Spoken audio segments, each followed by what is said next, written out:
Hello and welcome to the 17th episode of the Extreme Hardware podcast.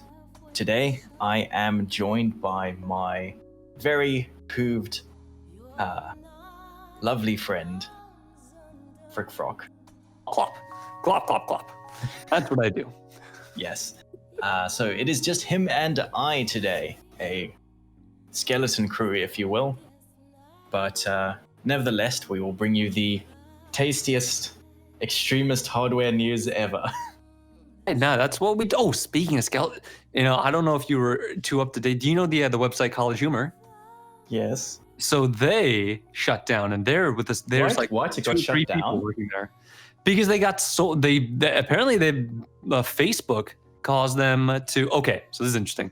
Oh man, so they're on a skeleton crew right now. There's like 3 people working there. They fired everybody, and it turns out. I'll see if I can find an article, but if you just Google it, you'll find the article.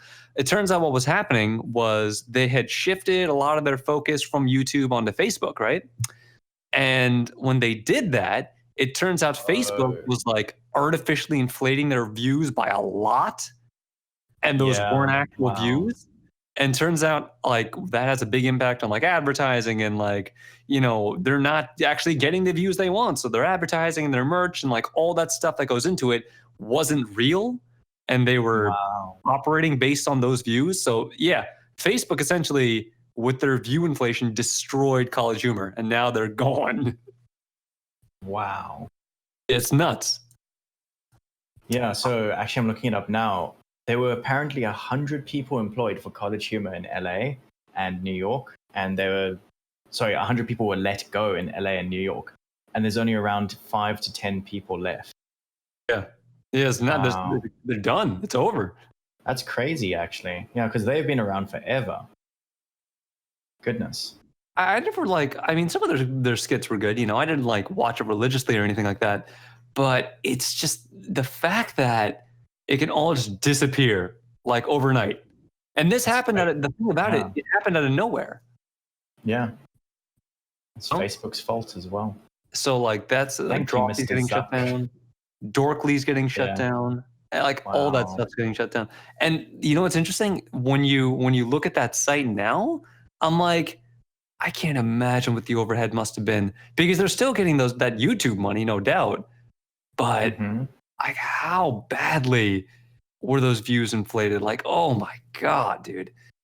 To go from 100 and, let's say at best 110, 115 to 10 to 5, you're looking at probably, it was like they were saying, oh, you're getting, 2 million views per video. In reality, they're getting like 200,000. That's crazy. Here's a direct quote from Adam Conover. I think he was like either the head or the founder, someone like high up in College Humor. What he said was the slow and then quick death of College Humor, Funny or Die, and your favorite comedy online websites was not an accident. It was the result of Facebook's deliberate effort to kill the indie video industry, in part by massively falsifying viewer data. Wow. So they're not even like being subtle about it. It's like, no, this is exactly who's to blame. Yeah, no, it was definitely Facebook. That's interesting. It's an interesting one to start off with.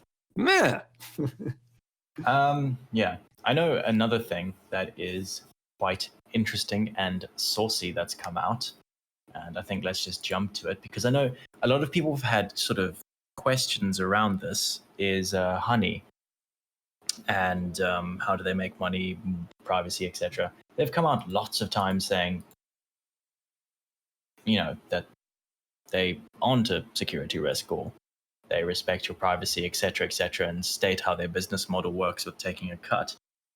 But very interestingly, now that PayPal owns Honey, Amazon has come out and said that the browser extension is a security risk, which is suspect timing at best. So The Verge posted an article saying that just weeks after PayPal acquired the coupon-based Honey for $4 billion, Amazon shoppers were served a notification that the extension was a potential security risk. And honey has been compatible with Amazon's for years. So why now, just after the acquisition, is the retailer suddenly labeling it as malware at the height of holiday shopping season? Obviously, sorry, this was spotted in November 2019/December 2019. So yeah, it is quite interesting and quite suspicious. Amazon refused to or declined to comment rather about this, which basically is a bit of, admitting it in a weird way. Right. Well, so their reasoning was, this is what they said. This is their quote. It said, Amazon wrote, Honey tracks your private shopping behavior, collects data like your order history and items saved, and can read or change any of your data on any website you visit. And noted this is somehow like, do you not see the hypocrisy about this? Like Amazon is Amazon saying does all of this? that. Yeah, it's as if they are immune from doing this themselves, plus the fact that they knew about this all the time until the acquisition by PayPal. I don't get why Amazon dislikes PayPal so much, and they have for a long time. Well, no, it's not just that, but Amazon has an app of their own called like the Amazon Assistant, which does exactly what Honey Really? does. I've never heard about it. Yeah, yeah. So that's an extension. I think I don't know if it's still around, but yeah, I think it's still active. Does the same exact thing, exact same thing. It just tracks exactly what you buy. It tracks what you save. It does all that stuff. So did Amazon say that was a security risk? No, they didn't. That would be pretty funny if they did. Like, oh, the app we've made is also a security risk, by the way. And I feel like that it's so odd that a company like Amazon is saying this, because in an age where all of your data, like whether you know it or not, is being harvested or used for something, it just is that really going to deter anybody from using anything anymore? Like, honestly, a lot of people used to care. I think it's completely it's tilted to the other way. A lot of people don't care nowadays. They're like, oh yeah, no, who cares? This is using my data. This is getting my data. It's like, oh, do you know Nest is basically has access to all the video, feeds or whatever that they've got in your house? Oh yeah, I don't care. It's like, oh, okay. It's kind of weird. Yeah, well, hey, people are so used to it at this point. Like, you've now got a company that's not good. No, it isn't good, but I'm sure, they say a lot of these companies say they're doing things like anonymizing it or getting rid of all the personal information side of it, right? They say all that stuff, but whether or not that's actually true or if it is. And it's just leaving it up to them to just trust them to do it. I mean, how can you anonymize the the Alexa voice recordings, for example? How do you do? And weren't those used in evidence in a murder trial recently or something? Yes, they were. Yeah. So who knows? The half truths. You can say things, you can phrase things in a very specific. Okay, so I'll give you an example, right? So a while ago, I was reading something about the ingredients of our food, right? What ingredients are, how you can legally label things and stuff like that. Mm-hmm. And I found out, let's say you go into a restaurant, right? Going to McDonald's. And McDonald's says they have a burger that's made of 100% pure beef, right? Now, when you look at that, you're like, oh, it's made of 100% beef. That means there's nothing but beef in there. No, that's not what it means. So there's two distinct ways to phrase that sound very, very similar. When you say something is made with 100% beef, that means, yeah, there's some percentage of it that is 100% beef, but 90% of it could be God knows what. But if you say something is made of 100% beef, that means the entirety of it is made of it. Not the difference between with and of is massive. And that's so subtle. Pedantic. Yeah. Wow. Yeah. So, wow. I mean, it just goes to show you can phrase things in a very specific way to imply something, but it's not always going to be the case. Yeah. Wow. I mean, with and of, would you honestly have even known there was a difference? Yeah, but you kind of, when you're buying stuff, you don't really assume it. You look at when it's normally it's made with, in, size 8 font, it's really tiny on the thing, and then 100% beef is size 72 font, big with a cow picture behind it. You just see that 100% beef, and you go oh, it's 100% beef. There's no hooves or soy. I mean, yeah. So it's very You crazy. can't So count the hooves as beef, can you? Because it's cow. I 100. I don't know if 100% cow would go over as well. It's made from all of the cow. No, they make meats out of anything. I had an ostrich burger once. That was oh my god! I don't know if you've ever seen an ostrich egg. Yeah, Those no, are massive. Yeah, so in South Africa, ostrich meat is not as rare as I guess you'd assume it to be. I've had ostrich biltong, ostrich steak, burger, etc. It's nice, actually. It's very different flavored. But yeah, it was quite expensive. Yeah, no joke. It's one of those things like if you have it, you will be like, okay, I'm good for a while. I don't need to have it anymore. It's a one-time thing. Yeah, but it wasn't bad. You know, it's not like one of those things where if you see it on a menu and like they're only serving it, you're like, oh, I can't have that. It's just like, I've experienced it. Cool. Gonna go back to beef now. You've I don't know if we talked about, but have we talked about the Impossible Burger and all that stuff? And, like, Yes, we have. Okay. Yeah. We talked about the Impossible Pork last time as well. Yeah, no, so we talked about that before. They're doing this new thing now. I don't necessarily know if it's going to get as popular, but instead of using, vegetables and stuff for burgers and chicken nuggets, they're starting to use insects. Oh, I've seen that, yeah. Yeah, so they're making these insect burgers. I think that's what they're called. I'll look it up. Okay, here we go. Yeah, I found it right here. So it's called bug burgers. They got to find a better name than that. Jesus Christ. So they've already launched in a lot of markets. I'm looking at it's from the New York Post. A supermarket chain in Switzerland will start selling edible bug burgers in their supermarket stores in the second largest chain in the country called Coop. Insect patties and mealworm balls are what they're going to be. Oh my God. Okay, so here's the thing.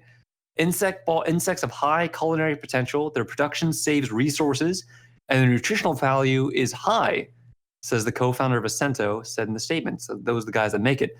You get a package of 10. Both cost $9, and it's about as expensive as an organic beef patty or something like that. And they look like, I'll send you the photo. They look like regular burger patties.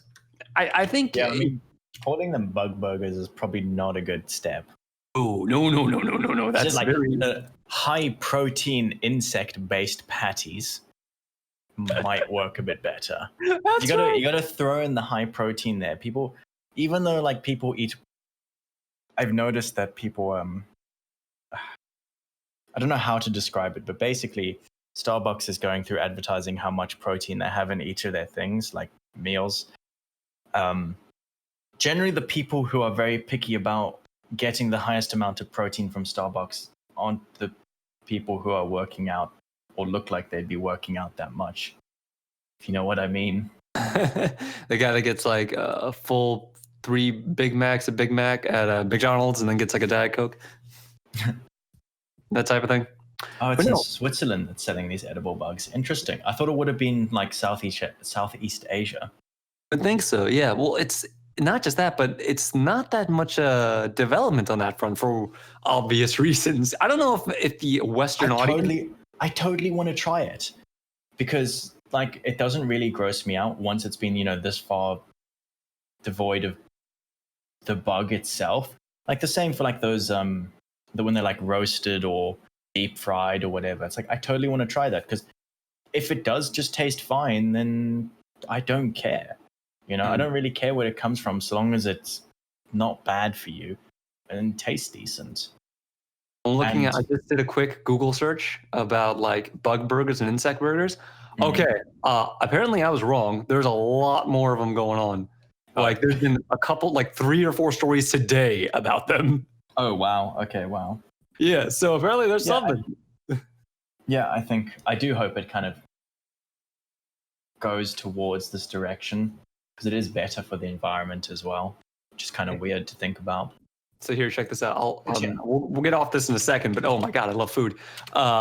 Check this out. So IKEA is apparently doing something similar to this. Oh, no way. With their meatballs? Okay, hang on. Are they really? If you had a meatball that was made of bugs, and you couldn't tell the difference, would you still eat it? Yeah. Exactly.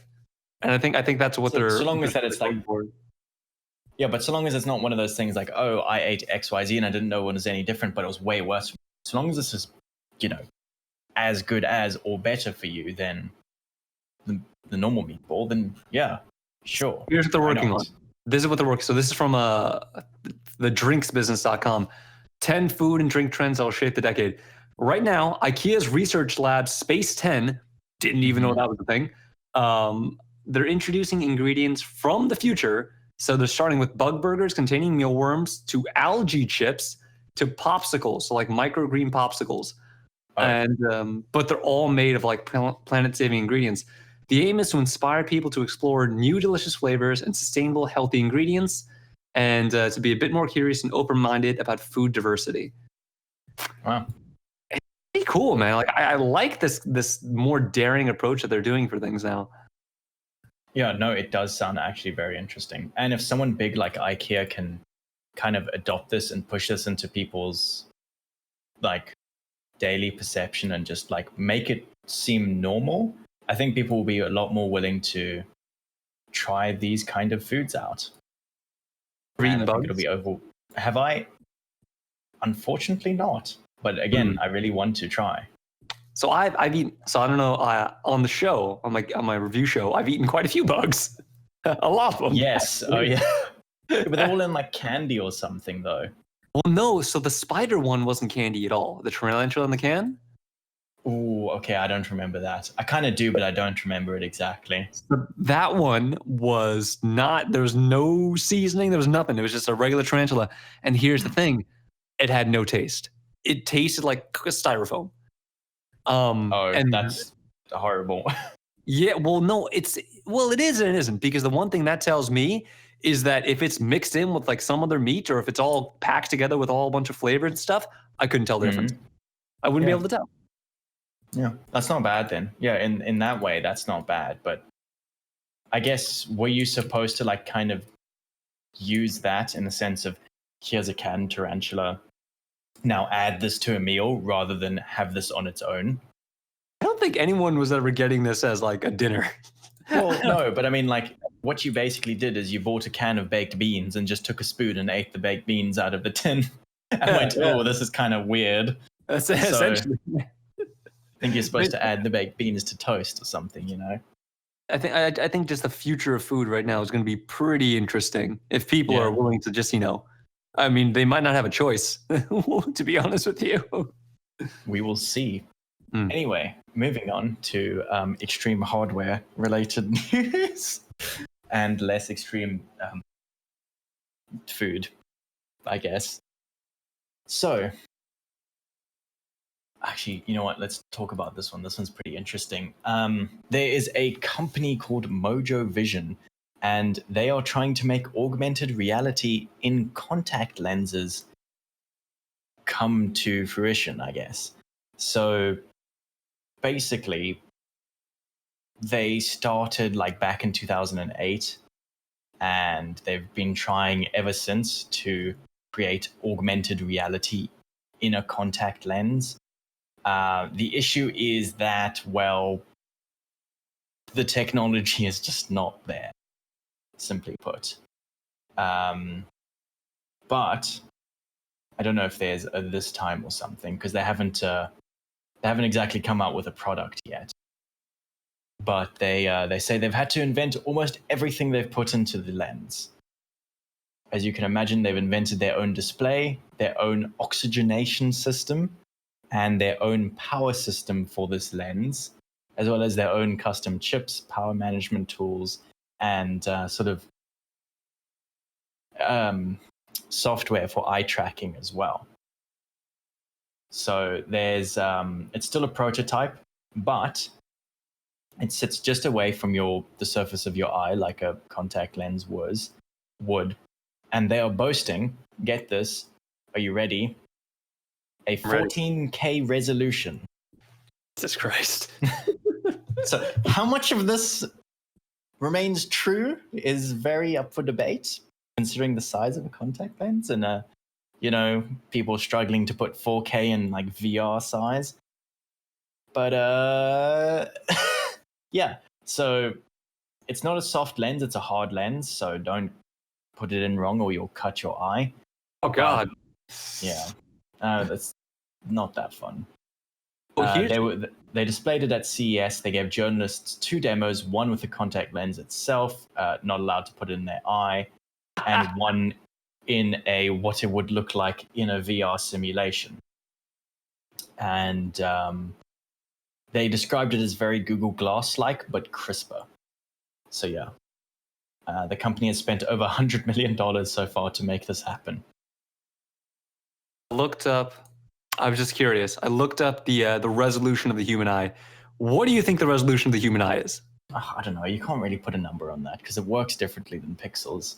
Well, apparently someone did. We'll just guess. I just guess 18K. 580 megapixels. How many megapixels? 580 megapixels. 580 megapixels. Yeah, which I'm not sure what that is translates to K-wise. Well, nor does Google. But no, so I'm just looking at this. I'm like, okay. Hang on. So that would translate to 29,504 by 19,672. What did I say? 18K? That's 19K, I guess. So that's not so far off. Here we go. Okay, so I'm looking at this article right here. It says 8K is 33 megapixels. Right. So a lot more than 8K even. A lot more than 8K, right? Do you think you then lose resolution as you get worse vision? No, because you can't. No, but you can't measure it like this. You don't see things in pixels. It's dumb. Well, no. Have you heard that? That I don't know if this is true. I've just heard that the human eye past 8K can't tell the difference. So if you show an 8K image and a 16K image, the human eye thinks they're the same. Frick, that's very dangerous water you tread there. That's what I'm reading right here. No. Frick, there's a very important thing. At what distance? Assuming no other factors in terms of color, contrast ratio, all that crap. What distance? Because that very much matters. You can tell a difference between I don't know, it's one of those big form factors like 20-foot TV, 16K versus 8K, because the pixels will be huge. So that sounds very sensationalist. I'm reading it from LASIKMD.com. So maybe you might be right. Well, moving on from LASIKMD.com. When did you last upgrade your PC? Boy, like a major upgrade or small upgrade? Smallest upgrade was the SSD, 2 terabyte SS Samsung. So that was maybe a couple months ago. Well, Nvidia has just cut the price of the RTX 2060 to $299. Jesus Christ! So where that falls in is a very convenient, expected to be slightly more expensive than the RX 5600 XT, which we talked about a bit last episode. So the 5600 XT is going to be rumored to come in at $280 or $279, and the 2060 is cut down now to $300, which is $30 less than the RX 5700. So Nvidia is going through their, I suppose, usual regimen of cutting prices before their next release. Several months before their next release, they usually do this, as well as to try and keep in line with AMD's new offerings. Because I think you see this quite a fair amount, where Nvidia tends to release things in kind of bigger batches. Like they'll do a whole bunch of products at once, and AMD kind of trickles them out. And Nvidia reacts by cutting pricing to said AMD products that trickle out. Yeah, it's standard Nvidia practice. So yeah, the 2060 now is only $20 more than the 1660 Ti, which comes in at $280 at the same price as the 700 XT. Lots of numbers. I'm going to put a breakdown of this on the thumbnail of all the image as well, just to make it easier. But basically, GPUs getting cheaper, which is good. Now they just need to do that to the 2080 Ti because, goddammit, that is still ridiculously overpriced. I think the people buying that don't care about price. Isn't that the whole point? The whole thing, ever since the Kepler Titan, the original Titan, that ruined GPU pricing because everyone laughed at it being $1,000 or whatever, and then everyone bought it anyway. Not everyone, but a lot of people bought it. And I think that set like a really weird standard of, oh, hey, holy crap, people will actually buy it. And then everyone just did it. Prices just went up a lot. Dude, it isn't just that people will buy it. It's that people will sell it out. Like, it'll sell out when they buy it. That thing, I think when the Ti launched, it sold out immediately. Yes, it did. Yeah, it did, because I was following it because, well, I don't know. But you can get it anywhere. Sold out super quickly. The RTX Titan sold out. The Titan for my 10 series, the 1080 Titan, also sold out. I don't know what it was called. I think it's just the Pascal Titan, Titan P, Titan X. I'm terrible with GPU names. Yeah, you think it'd be they make it so easy for you. Well, no, the Titans are confusing to me because I know them if I look at them, but I forget them quickly. Like there's, the Titan X, the Titan M, the Titan Black, the Titan P, right? Titan, RTX Titan. Oh God! But I don't know which order they go in, other than the RTX Titan obviously being the one based on the current 2080 Ti. The Titan V is the strongest. There was the Titan V, which is obviously Volta, and then there was also the Titan Z, which was the horrible one. Do you remember it was 2 GPUs? Oh my God! Yeah, that's right. Oh, these names, horrible. I think it gets worse when you look at third parties, because I'm looking at one right now: EVGA, GeForce, RTX 2080 Ti, XC, Ultra Gaming. What the hell? Ultra Gaming. It's gotta have Ultra Gaming. Extreme cooled? I don't know. Well, it's $3,000, so it damn well better be. What? EVGA, GeForce, RTX 2080 Ti, XC, Ultra Gaming, 11 gigabyte, $3,000 on Newegg. That must be Newegg pricing. Look at it on Amazon. Because you remember when the mining craze happened and prices went way, way, way, way up? That's just because how Newegg does their supply and demand. It was not good. Looking it up on shopping right now. Okay. Now it's the lowest is 1,300. Okay, that's a lot more reasonable. Seems about right, but still too much. I mean, I know it costs a lot to make, but it's still too much. This is just like an offshoot of that. It's who are these manufacturers, these stores that are pricing these cars at these insane numbers? What? Why? You're not going to sell.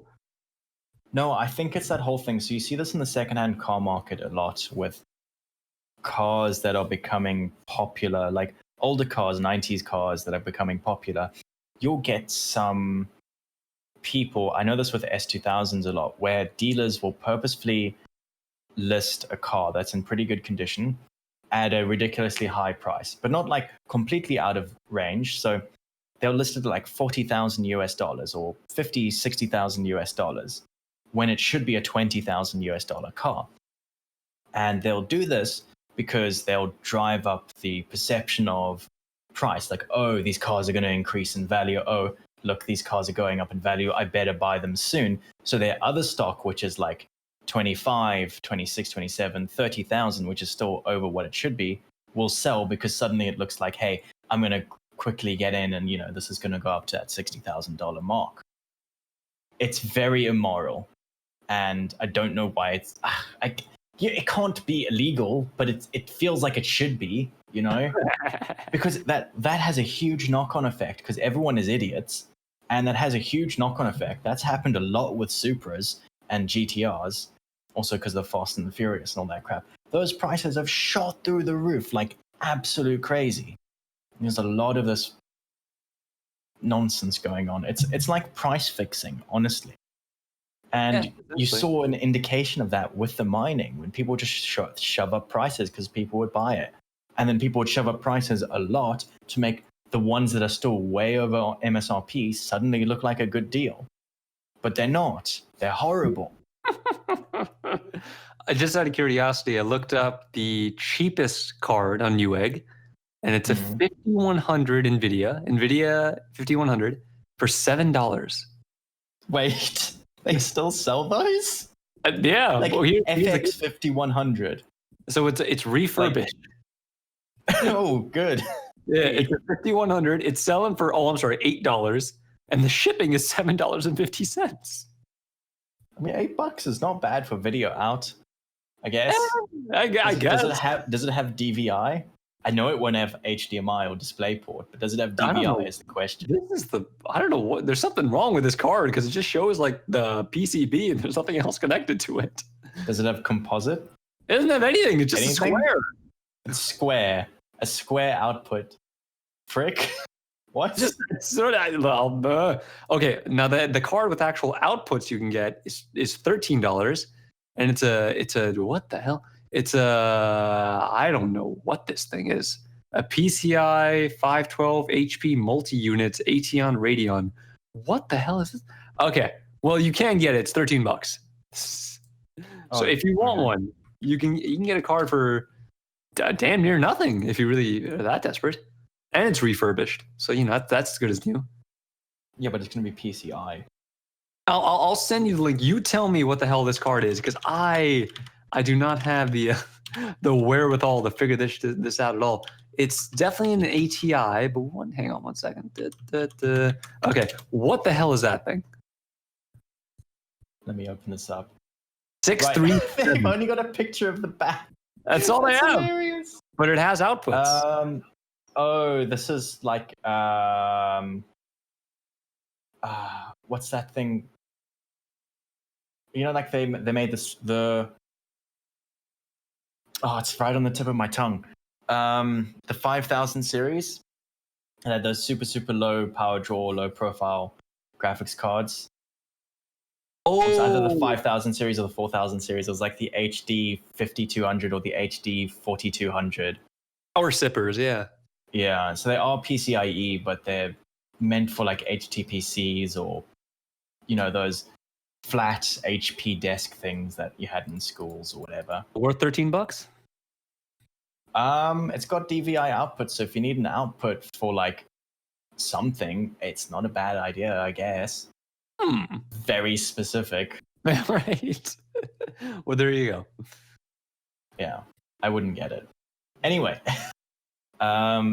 So Cooler Master is an interesting company, and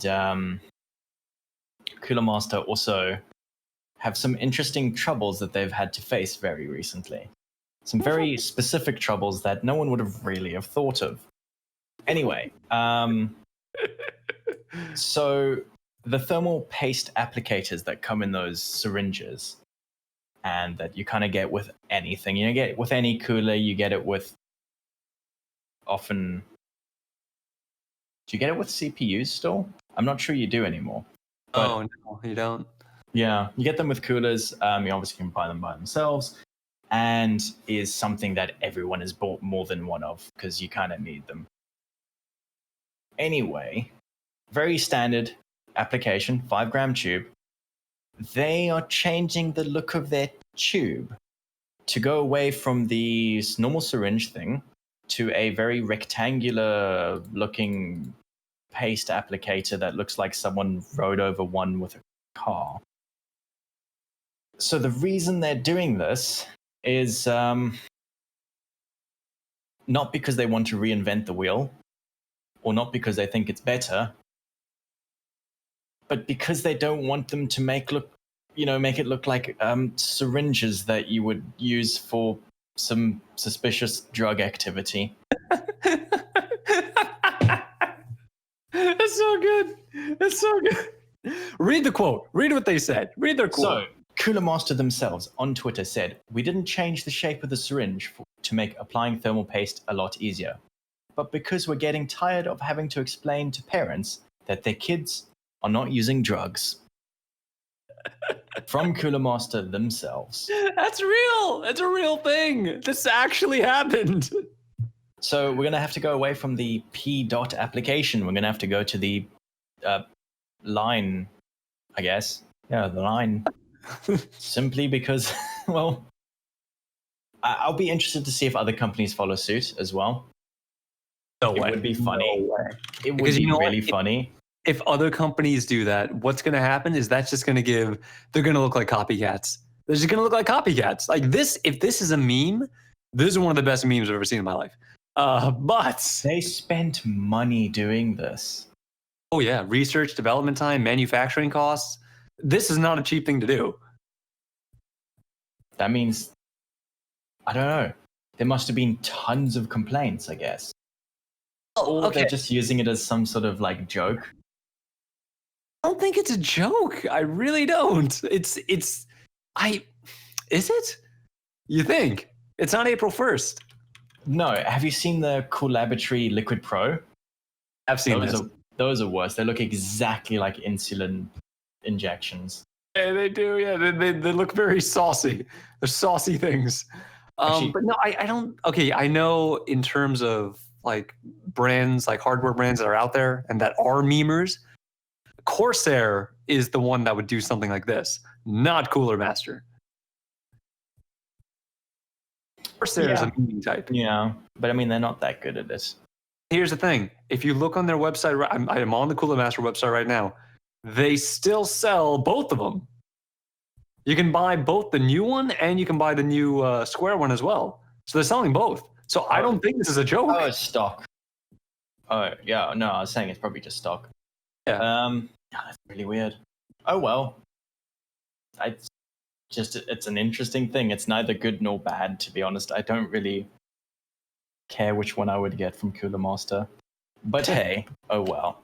So here's they're spinning it in a pretty interesting way. So I'm on their product page right now, the official product page for this. And they're touting this as, and the first thing, exclusive flat nozzle syringe designed to enhance application experience. Like, I guess, you know, what else can you say? What else can you really say? Designed to not look like a heroin needle. Yeah, they can't say that. No, I bet you that a big reason they can't say that is because of like how Google tracks and crawls websites. If you have the word heroin on a website, it's probably like going to de-rank it or something stupid. Oh, you think so? Yeah, I was reading about that earlier today. There's a lot of like some websites, they will like passively ban or remove a bunch of like posts if it's a forum, or go through things and try and ban content purely because, not because they're like it's illegal or they disagree with it, but because it puts them further down on the Google ranking. So there's nothing illegal talking about drugs, or I don't know, let's just stick with drugs because we're on the topic of thermal paste. Yeah, they go together. But yeah, so a lot of the reason of banning that is that it's not good for your Google search, you know, indexing or whatever. I can't remember, but basically, you know, like the Alexa ranking for Google search results is bad for that. So ban talking about that. Not good. I don't know much about it other than that, so I'm not going to try and pretend I do. But yeah. So I'm looking at I just out of curiosity, I looked this up. Apparently, Google just updated their search algorithm. Oh, what? How recently? Like as in like a day or two ago, like 2 days ago. Oh, wow. Okay. I'm looking this up right now to see what they do. Oh, okay. So, I don't. Okay, so here's essentially what they're doing. Okay, so I'm not smart enough to figure out everything about this because, God, this is a lot. But essentially, what is in the latest Google algorithm update is a question that SEO searches nowadays. The major reason is becoming trending keywords due to uncertainty caused after the rollout of each update. Rolls out 100. Okay. So, oh God, Jesus Christ, what is? This is so dense, man. It's so dense. Okay, so Google has an official thing on their website. Rollout. We didn't look this up beforehand. Literally just looked it up now. And this is apparently a big one because it's a rare update. They only do like every few years or something. Okay. Okay, you know, I'm not smart enough to figure this out. So maybe you can look into it. I have no clue what I'm reading here. No. not going to look into it. Thanks. I have Bye. no idea. This is just okay. Yeah, never mind. They changed the algorithm. Okay, that's it. That's all we have to know. Yeah, okay.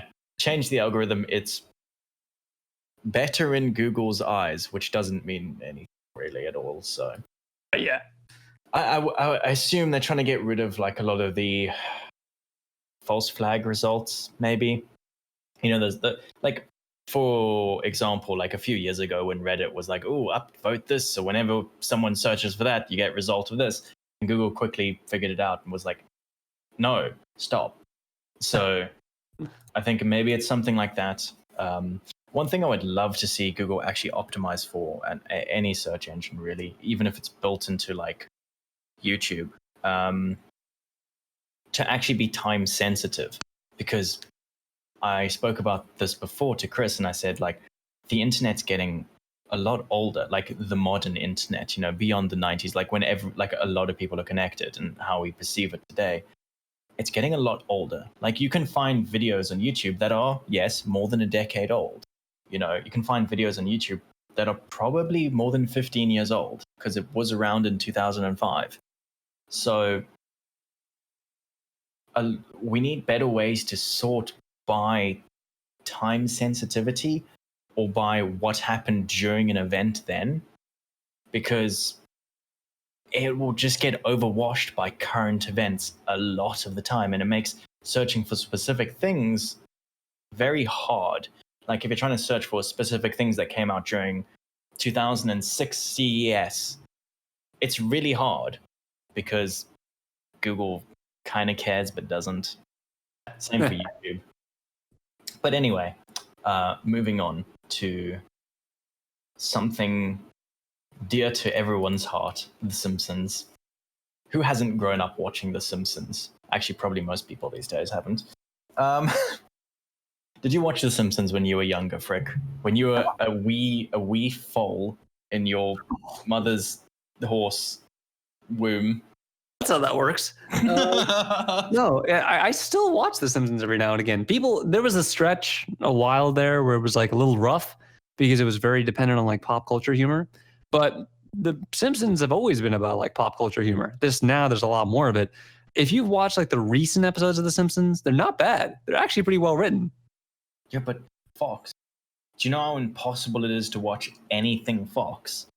Because I don't even know where they stream it here. But they keep changing hands of where they. It's on Disney Plus now. Yeah, it's changed again. No, it's on Disney Alex, Plus now. Fox doesn't exist anymore. Didn't you hear? No, I know they've changed it to Searchlight or whatever. Yeah, to Searchlight. 20th Century Studios or something. Yeah, but it's annoying because Fox kept changing hands, and it was like, oh, you know, it's on Netflix. No, it's not on Netflix. Oh, it's on Prime. It's not on Prime. Oh no, the one for that Game of Thrones is on. Oh, it's not on that now. And it was so annoying. It's like, I'm not going to pay for that subscription. I don't care. It's one of those shows that people will like every distribution service will fall over themselves to get because it prints money. Oh, it was particularly bad, and it was particularly bad in Canada because for some reason, obviously, international borders, just everything changes on who owns what. Oh yeah, no, that happened with The Office too. That's why people have to get like VPNs just to watch Netflix. Wait, is The Office not on Netflix anymore? Oh God, you don't even want to get into the whole thing. It's been very stable on Netflix for Canada. That's all I know. It's like you'll have a show that's active in one part of the country, but then like isn't active until like the next year in another part of the country. The Office was one of those. Like you could watch it in the US, but you couldn't watch it in Canada. Or the next year you could watch it in Canada, but you can't watch it in like Kuala Lumpur or something. Like it's just licensing laws are such a pain. And that's why VPNs are so popular because I could just avoid all that. Yes, but I think VPNs are a stopgap solution. So it all is at a whim, can just be completely dropped. And you just can't have your show anymore. You just can't watch a whole bunch of sort of media or whatnot anymore because they could just decide to not show it anymore. Like, take all the 20th Century Fox movies, right? And this is just a hypothetical scenario. All the 20th Century Fox movies, right? Let's say you plonk them all on Disney Plus, right?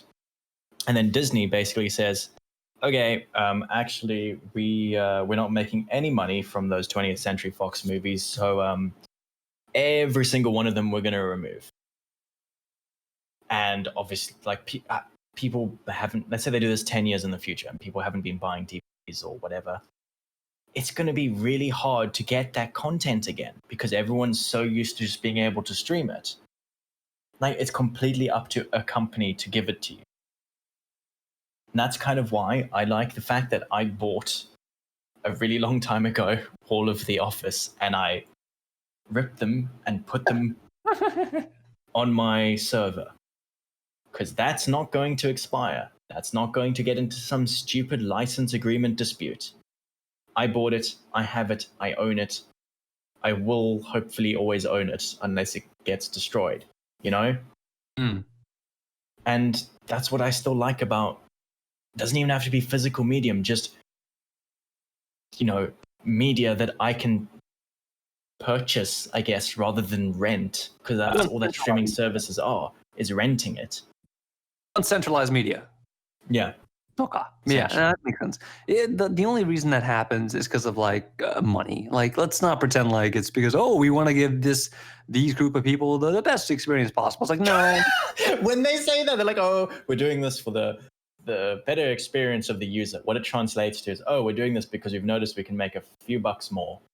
Yeah. Well, not just that, they recently said that they will. I think they're going to start going after people that have multiple accounts or something. Like that login? Oh yeah, they've said that forever though. Really? You don't think it's true? Yeah, I'm sure they will, but I don't know. They've just been very lax on doing it, so we'll see. I don't mind particularly. Just kind of like out of a principle thing, I really won't pay for more than one at a time.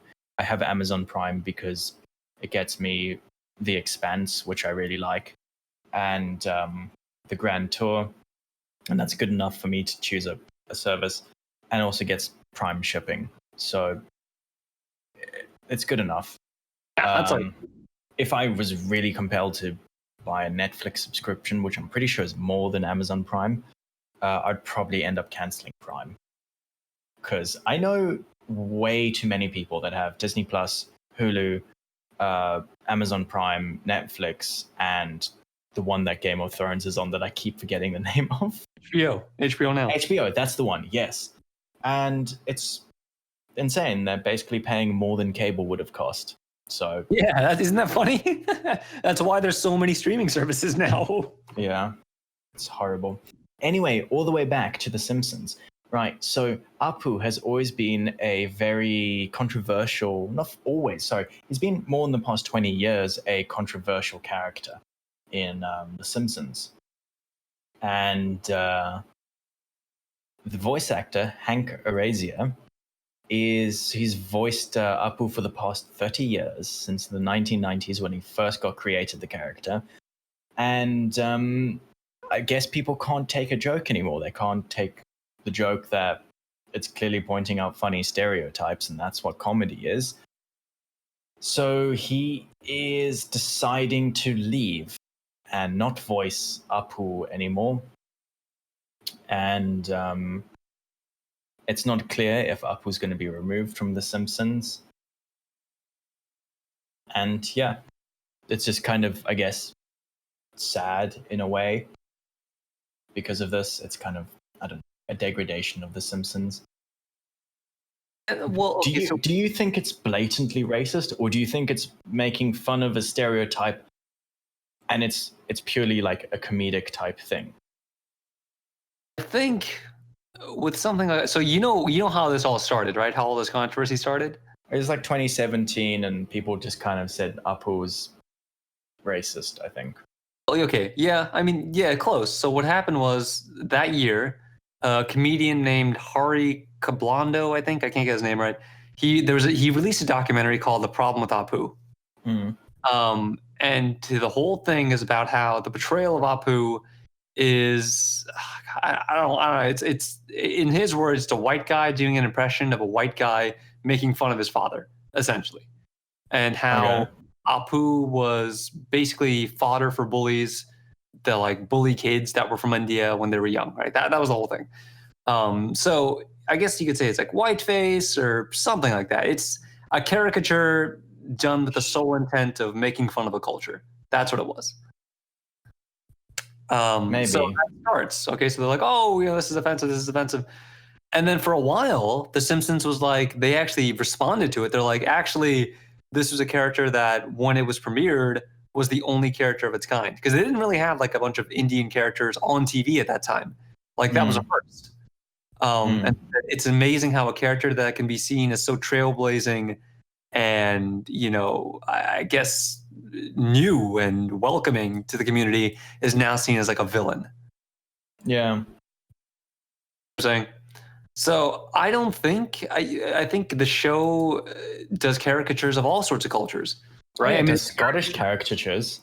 yeah, there's caricatures of Italians. There's caricatures of like Scottish people with like Willie, the groundskeeper Willie, and like I think people should just stop getting offended over this crap. I don't know why it became like, okay, so if that's the case, then people have to get upset over the Italian caricatures or like the British caricatures or the et cetera, et cetera. Like, if they put in a caricature of a South African or a British person, I would not care. I would not be offended. I would find it hilarious. They probably have done that in an episode. Yeah, I'm sure they have. I have not watched all of it. But I would find it hilarious, even as pointing at very like, you know, terrible. I don't know. Yeah, it's just silly. I think it's just being oversensitive, to be honest. Maybe it's coming to a point where I don't think he's tired of the character because he was fine with it before. But the fact this has been going on for 2 years makes me think it must be annoying. Yeah, it's just like, come on, man, we're done. Because if it was that big of a deal, they would have quit that year or the year after, not 3 years after the event. You see what I'm saying? Yeah, yeah. He might just be tired of doing the character. That's possible. Yeah, that is a good point. And that's fine, you know. Not like he has to voice it, you know. He's got if he can do what he wants to do. If he's tired of it, he's tired of it. He voices a lot of other characters on the show, so he's doing fine. Oh, okay. So it's not like, yeah. Okay, that's fine. Yeah, that's... one more thing I do want to bring up before we bring this to a close, and it's a kind of a short one, but essentially Intel, I think did we mention? No, we haven't.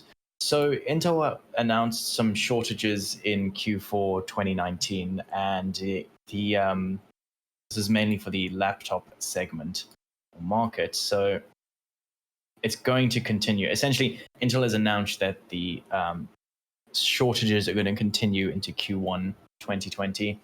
About 15% or so less stock on laptop CPUs.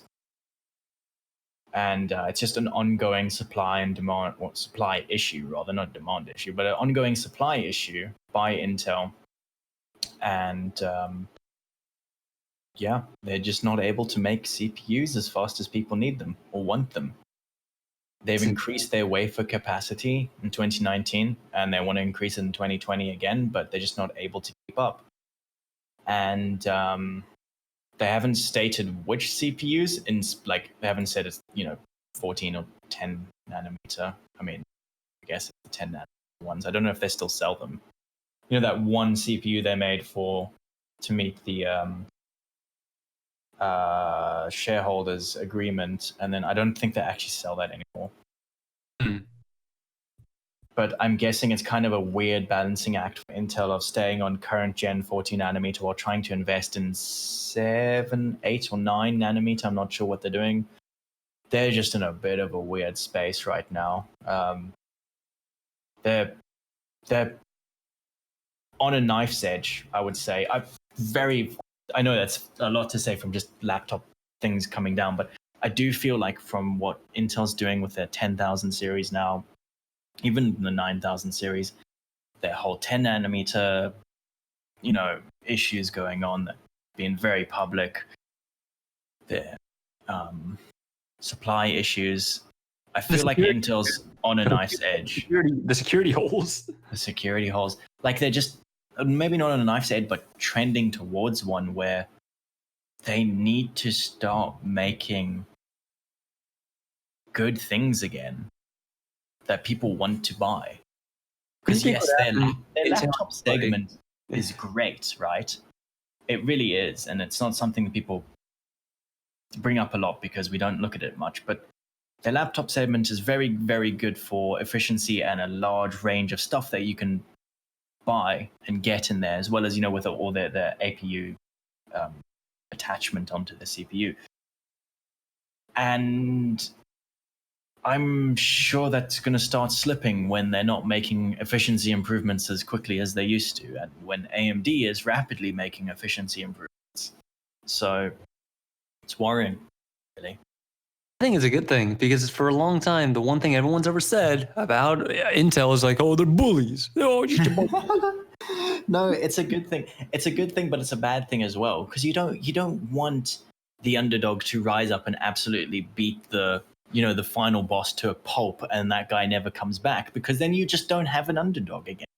Then you get Intel again. You want two players that are equal, that are trying to beat each other, and that benefits the consumer. And I think this has been lost a lot recently, whether it be CPUs, whether it be streaming services, whether it be, I don't know, cell phones. A lot of that I feel has been lost because they're just desperately chasing making more money. I know that sounds silly because that's obviously what they're going to want to do. But do you remember, or did you ever see some countries where like legislation got put in place, like anti-competition or anti-competitive laws got put in place, where particularly around cell phones, they got told, hey, you're not allowed to collude. Hey, we can see, collusion going on here. Yeah, it happens all the time. You need to start competing. Like this happened in Malaysia, for example. This is happening now in South Africa. The government stepped in and said, this is not good for consumers. You need to start competing properly. And prices plummet because they, instead of going like, oh, we've got a slightly better product than X, oh, we've got a slightly better product than Y, and charging more and more, they're just like, hey, we have unlimited calls, unlimited text, unlimited data, and you get Spotify for free, and it's like $10. It's like, oh, I'm going to go with them. And then the other guys try to one-up them. It's like, oh, you get Spotify and Amazon Prime, and it's $9. It's like, I'm going to go with them. That's what we need for CPUs. Like, yes, we're starting to maybe get there with AMD suddenly being very, very competitive again and offering great products. But you can't have that and then Intel just deflating, because that's not going to create that environment of fierce competition with each other to benefit the consumer. You're just going to get a new underdog, which is going to be blue instead of red. So now we we've need got Intel to step up. A lot of brands are now going over to AMD because they started going to AMD last year, late last year, and now they're going to go to AMD even more. Like not just consumers, but like large enterprise brands and like anyone that's making laptops. Like the laptop market alone. Oh my god! Our laptop market's big. It's very big. It's a big part of Intel's profits. And I don't think they have anything in the phone space because that's all Snapdragon and Samsung and all that, right? I think they've tried. I'm sure they do, but it's nothing major, obviously. Yeah, all the best chips are like Snapdragon ones. Like, who makes Snapdragon? Qualcomm. I think it's Qualcomm. Yeah. And there's obviously Apple's SoC, their own custom ones, which are quite good, really. Right. So right now, AMD, it's not just a flavor of the month. If they can maintain this momentum, and looks like 4000 is going to maintain this momentum, hey, sky's the limit. I know, but like there are people I think who are, they can't see the forest from the trees, where we need Intel, who is now honestly the underdog, to step up and make good products again that can rival the 4000 series from AMD that's going to come out, the 5 and 6000 series, because they're just stagnating. And if they keep stagnating, why won't AMD raise the prices? They kind of are already, very slightly, but why won't they just turn into Intel 2.0? Are you going to trust their word on it? Like, sure, they've got a great track record for now, but business is a business at the end of the day. Yeah, that's true. Intel had a great track record until they just, stopped. Yeah, well, there's horrible things Intel does. That's a whole other podcast. that's like 10 podcasts. Oh goodness, we need to get Chris in there for that Right. one. Anyway, I think that about wraps it up for the second podcast of the year, second podcast of the decade. So, thank you everyone for joining us. Thank you, Frick, for joining me. And thank you, me, for joining Frick. The most Anyway. important one. Frick is going to go off and review some terrible candy. And I am going to go off and eat some chicky nuggies. Oh, God. Baby Yoda meme, please. Oh, no. I hate that. Honestly, that's why I'm not watching The Mandalorian, is because of those memes. Anyway, thank you very much for joining us, everyone. And goodbye and good night.